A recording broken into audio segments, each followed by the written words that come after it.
What the hell is going on in Chicago?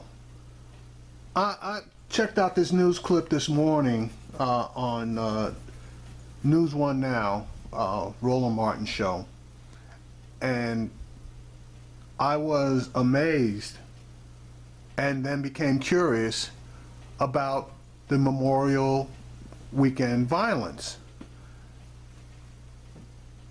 So I did a little research, which I'm going to bring in at the end of this, because I don't understand what's going on. And I think a lot of people are in the same boat that I'm in as to what makes Chicago so much different than any other city in the United States.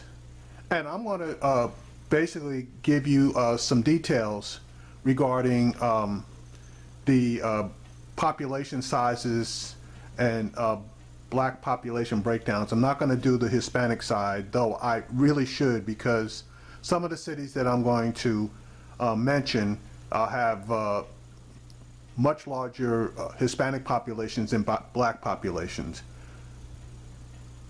So anyway, here is the clip from the Roland Martin show. It's about 1,500 people that we know are really driving the violence. Those are the people we're trying to concentrate on. More violence in Chicago after a deadly Memorial Day weekend. Folks, there were dozens of shootings in the city, including several folks. Nearly 60 people suffered gunshot wounds since Friday. 5 of those folks died. A 15-year-old girl was among those killed. She was a passenger in a car while riding with a suspected gang member. The number of shootings over the weekend is disappointing for the city, also for its police officers who patrol the streets in an effort to curb the violence. Last year, 14 folks were killed in a total of 46 shootings on Memorial Day weekend. It's amazing how in Chicago you can say that this year was better. The number of people who were killed went from 14 to 5, but the actual wounded went up 46 to 54. Chicago Tribune said there's been 1,400 shooting victims so far this year. Joining me right now via FaceTime from Chicago, Pastor Corey Brooks, head of New Beginnings Church of Chicago. Of course, he and others have been trying to tackle the violence in the city. Corey, again, we hear, first of all, a lot of people talk about the fact that in Chicago, cops are not happy with what is taking place after the Laquan McDonald shooting. Do you believe police are doing enough to hit the streets to go after those who are committing the crimes in Chicago? I do believe we got a strong police force that's doing the very best they can do at this time. There may have been initially some back off from the police with the Laquan McDonald case, but I do believe that over time, especially with the appointment of a new African-American superintendent, that they've been going forward and doing the things that they're supposed to do. I think the biggest problem that we're having in our community is a problem with ourselves and trying to get everything situated and everything under control, and that's been the difficulty here in Chicago that we're experiencing. I've talked to several other pastors who actually met with gang members, and first of all, gang leaders, what they said is, many of these gang leaders say, look, this isn't the old days where we knew exactly who was doing what on the streets. You've got lone wolves, you got folks doing whatever, and so even gang leaders say they really cannot necessarily control what's happening on the streets. Yeah, unlike the old days when there was some order to the gang banging, these days you have a lot of cliques, a lot of factions who are doing their own thing, a lot of young guys who are out of control, who are damaging our community and doing a lot of harm to our community, and no one can tell them what to do. One of the things that I've been very interested in, though, is that the police seem to have this statistic or thing that they put together to try to determine who's more likely to commit the murders or be murdered. And they have this hot list of about 400. And my thing has been, if you have a hot list of about 400 people, why not try to pursue them and give them some options other than murdering and going to jail? Why not meet with those 400 people and try to get them to do other things? Arnie Duncan is working with an initiative there tied with the Emerson Collective in Execute America out of San Francisco, and that's all about providing jobs for those folks who desperately need it. Is that also a critical component of this conversation? Yeah, one of the ways to stop a gangbanger, one of the ways to stop a murder or a bullet is to give a young brother a job. I think what we're experiencing here in the city of Chicago is a lot of young African-American males who are undereducated and unemployed. And when you have that combination together, uneducated and unemployed, you're going to have some tough times, and that's what we're experiencing. So if we can figure out ways to get these young brothers some training, get them some jobs, get them some alternatives, I think it will curb the violence a whole lot. Last year we talked about the need to have 10,000 men, black men, Christian men hit the streets. What is the plan for 2016? We're going to do the same thing. Yesterday, I spent my whole day out in the streets, and as soon as I started at 6 a.m. in the morning, I just got out of my car. As soon as I got out of my car, around the corner from where I got out of the car and started praying, a shooting happened, and I filmed it, put it on Facebook and everything. That's the type of situation we're dealing with. We're dealing with situations on every corner, and we need to get all the brothers that we can, all the churches that we can, all the pastors to come out of the four walls of their church and get out in these streets where the real ministry is, because most of the work that Jesus did anyway, it was not in the four walls, it was on the outside. And so if we get the churches outside, the pastors outside, and make some communications and connections with these young brothers, I'm sure we can win some of them. All right, Pastor Corey Brooks, we appreciate it. Thanks a lot. Thank you, Roland. I appreciate it as always. I want to go to our panel. Mo Lathy, Executive Director for Georgetown University's Institute of Politics and Public Service. Carmen Berkeley, AFL-CIO's Civil, Human, and Women's Rights Director. Dr. Chris Metzler, Political Scientist and President and CEO for FHW Fit. Folks, you heard that conversation. Again, what jumps out is we hear this over and over and over again. They really don't have any idea how to stop this from happening. Well, I think that there are a lot of ideas to stop it from happening, and I think it actually goes back to funding. One of the things that the pastor talked about is we have to figure this out. Well, I actually think that there are a ton of cities, there are a ton of states that have figured out we need to have better education systems. We know that the Chicago has been fighting, the teachers union has been fighting for more funding for the schools. We need to make sure there are more apprenticeship programs, more access to jobs. So to me, it's great that the pastors are talking to each other and they're going out into the community, but at the end of the day, it sounds like they're blaming the victims. At the end, if there are no jobs, if there is no other way for people to actually, be productive in society, then that's exactly what people are going to do on Memorial Day weekend. Well, first of all, if you are those pastors and others, you do blame those who are committing the heinous crimes, because there are so many different cases where they're taking shots at different folks, missing, killing folks. The sister was coming out of a Starbucks, and so many others. And so I think you can be highly critical of those who are committing the crimes, but also deal with the decades of poverty that takes place in Chicago. All right, it seemed to me like she was calling the people that don't have jobs, that go out there shooting people, seems like she was calling them victims. That's bullshit. Nobody is making nobody pick up a gun and shoot somebody. You would be a victim if you couldn't get a job and you were living in poverty and trying to, I guess, live a righteous life.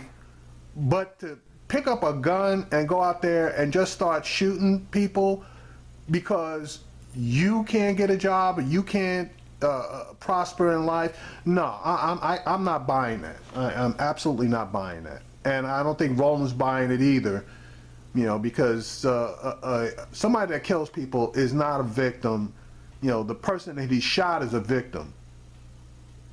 Yeah, because I think a large part of the problem is, in fact, the question of poverty.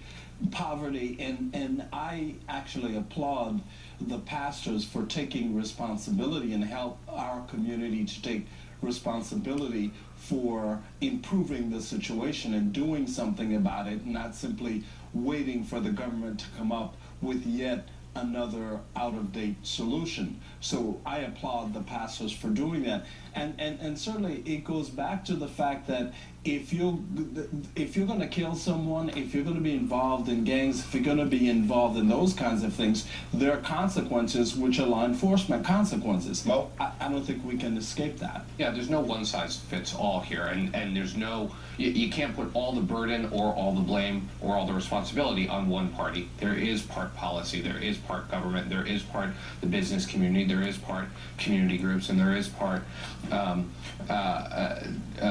the faith communities. All need to be a part of this at the street level, at the community level.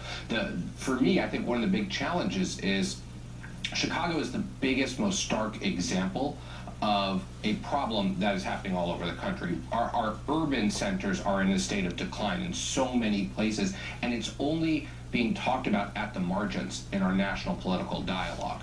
And so I think there does need to be a little bit more emphasis at all levels, not just at the local level, but all the way up to the White House, to really dive deep and figure out what we can do to tackle some of these systemic problems. Well, All right.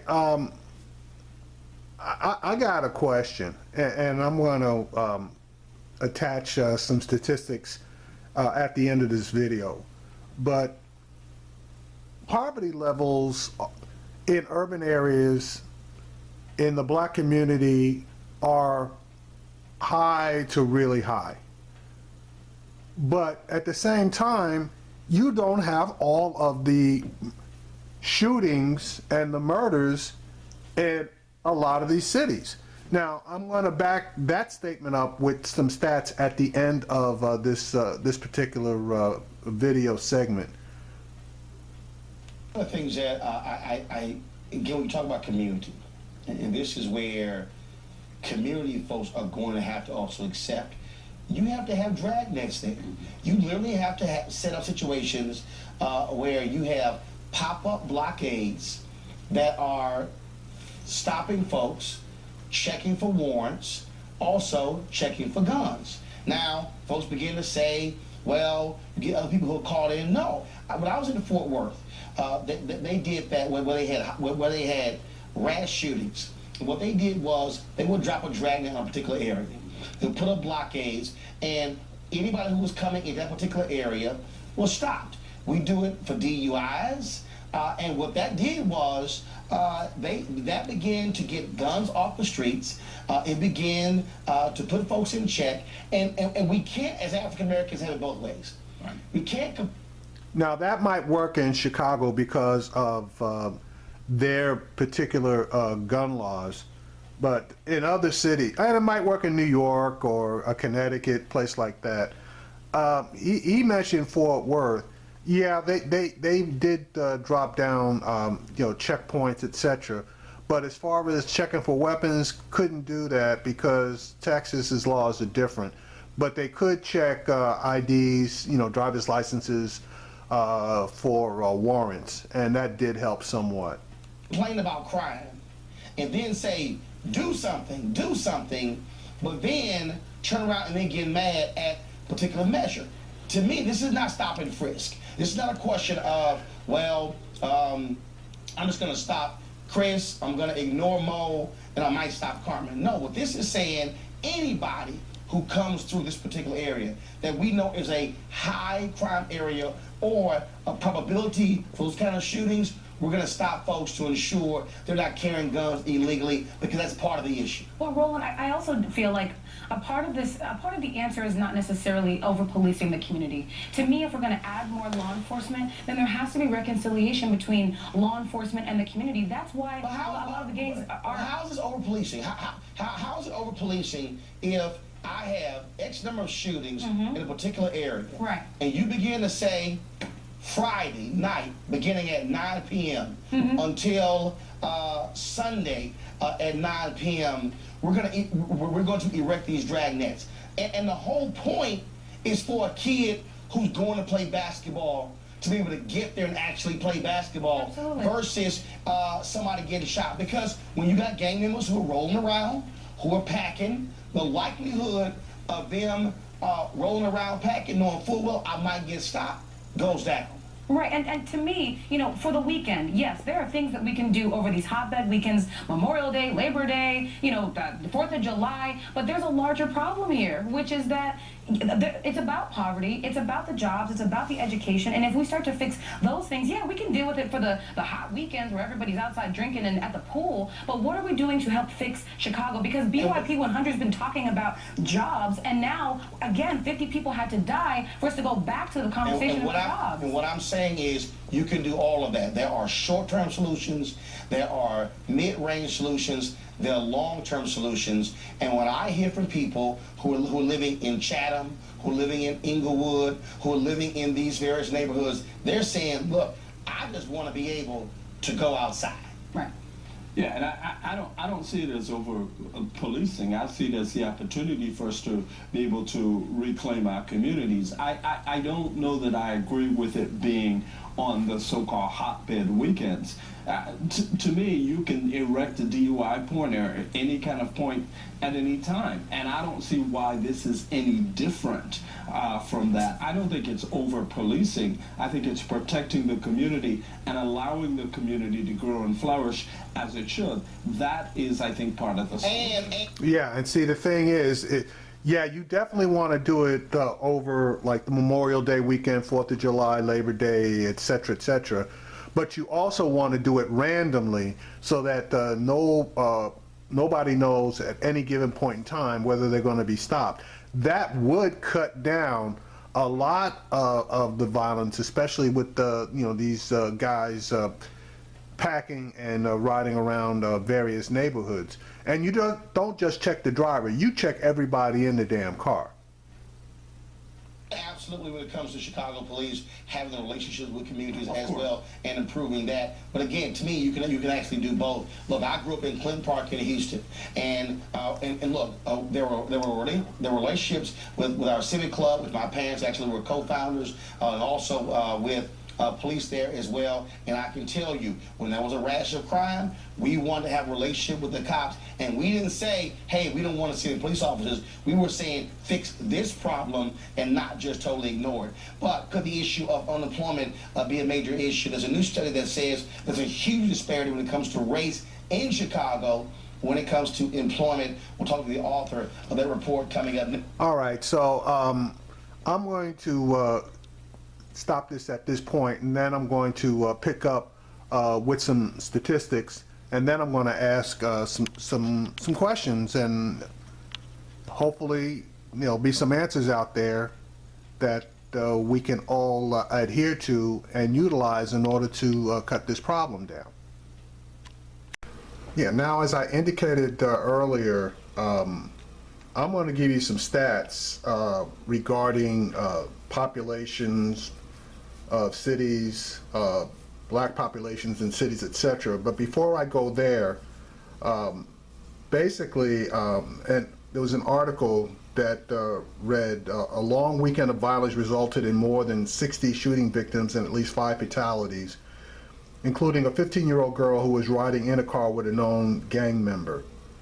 Okay. The real number, from what I could ascertain, is there were 69 shootings in Chicago with 8 fatalities.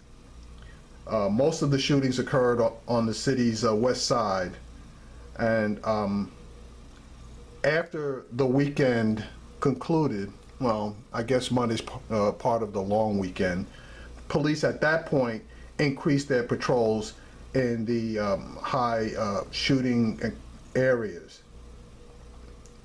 At the beginning of the video, First Deputy Superintendent John Escalante stated that they are aware of 1,500 people that are driving the violence, and those are the people they're concentrating on. Well, hell, if they're concentrating on these 1,500 people, they're doing a damn piss poor job of pulling these people in, harassing them, monitoring them, etc., which, in my opinion, if they did an effective job, should have cut down the violence.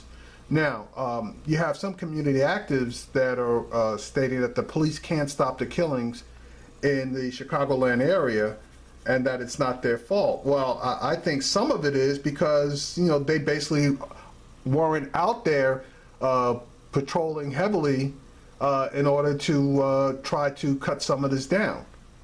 Now, it is true that the community does need to organize to work to do something about these people that are just going out there and shooting people, but obviously the police play a role in this as well.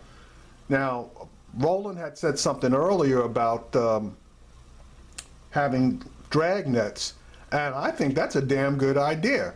If you are going to start a drag net and randomly put them up and take them down over the weekend so that really none of the people that are perpetuating this violence have an idea whether they're going to be stopped or not, I think that in itself would cut it down. Okay, would it eradicate it completely? No, but you would get a lot of these guys that are doing this stuff off the streets.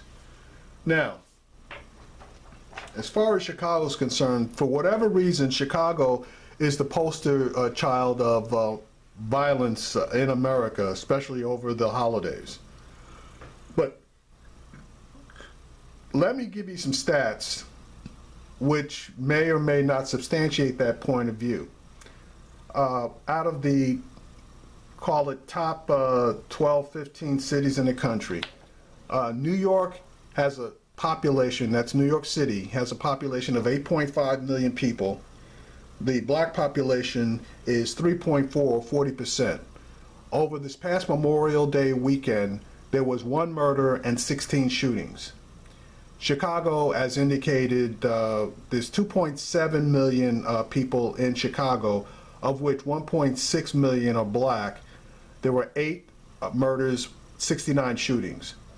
I went looking for the various other cities that I'm going to list, and I couldn't find any major or even minor numbers. There was no major or minor reporting of shootings over the Memorial Day weekend. Okay, let's start with the number 2 city, Los Angeles. Well, actually, it's not a city. It's Los Angeles County. Okay, Los Angeles City actually is small, but Los Angeles County is very, very large. There are 4 million people living in Los Angeles County, and the black population is approximately 400,000, and that is way down. The black population in California, especially in the major urban areas, has been declining for at least the last 5 years. So that number, though a bit surprising, basically follows along with the trends of black people moving out of the major urban areas into smaller cities or actually out of the state. There were basically, and I know there had to be some, but there were no really reported murders and shootings over the Memorial Day weekend. And I think that's probably a lack of reporting more than anything else. The city of Houston has 2.2 million people, of which 45% or 1 million of its residents are black. Philadelphia has 1.6 million people, 1.2 million are black, 46%. Phoenix has a population of 1.6 million, just 12.5% or 200,000 are black. San Antonio has a population of 1.5 million, only 100,000 are black. San Diego, 1.4 million people, again with 100,000 black residents. Dallas has 1.3 million people living in the city of Dallas, which is a very expansive area, of which 1% are black, which is 76%. San Jose has 1 million people and only 30,000 residents are black. Now, surprisingly, I'm going to list some cities that you might think, had significant shootings and murders, but again, there was no reporting on them. Let's start with Detroit. It's got 700,000 residents, of which 600,000 are black, which is 85%. Baltimore has 600,000 residents, of which 400,000 are black. Now, if you recall last year, Baltimore, with the Freddie Gray situation going on, Baltimore went absolutely crazy as far as its murders and shootings over the Memorial Day weekend. This year, there's basically no reports of murders and shootings. Now, again, I believe that there probably were, but the number was so small that it didn't actually even make their own news. Memphis, Tennessee has 600,000 residents, of which 400,000 are black, 66%. Washington, D.C., another supposed hotbed of murders and shootings, has 600,000 residents, of which 300,000 are black. Atlanta, which is continues to be a growing city, has 600,000 total residents.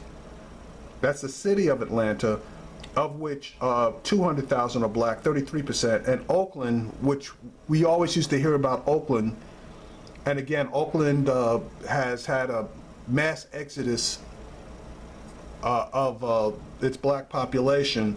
There are 400,000 residents in the city of Oakland, of which only 100,000 are black. So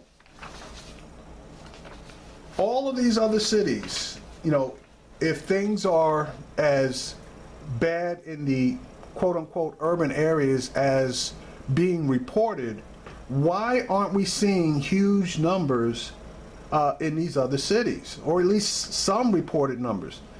New York, which is the single largest city in the country, and has the largest black population, had 1 murder and 16 shootings.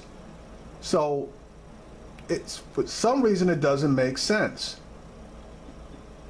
I'm not really sure what's going on with Chicago, but they really need to take some substantial action in Chicago. And again, is it stop and frisk, which a lot of people aren't going for? Is it these checkpoints? That's something that I like. Is it bringing in the National Guard and having them as a stationary presence throughout all of the communities that are suffering this type of violence? Yeah, that's a possibility too. It's going to be up to the people of Chicago to make a decision how they want to address this. But if they don't address this, we're going to continue to lose more and more people.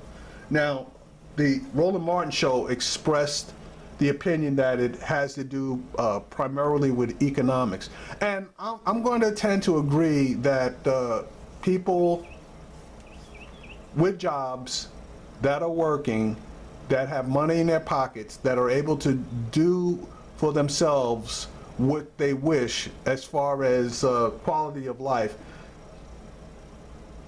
the tendency towards violence is going to decrease. But at the same time, I'm going to say this again, just because you're economically disadvantaged, that is no excuse for you to decide that you're going to pick up a gun, jump in your car, drive around somewhere and shoot people. They need to grab up all those 1,400 guys, and possibly, you know, all 1,400 people are not part of this deviant behavior.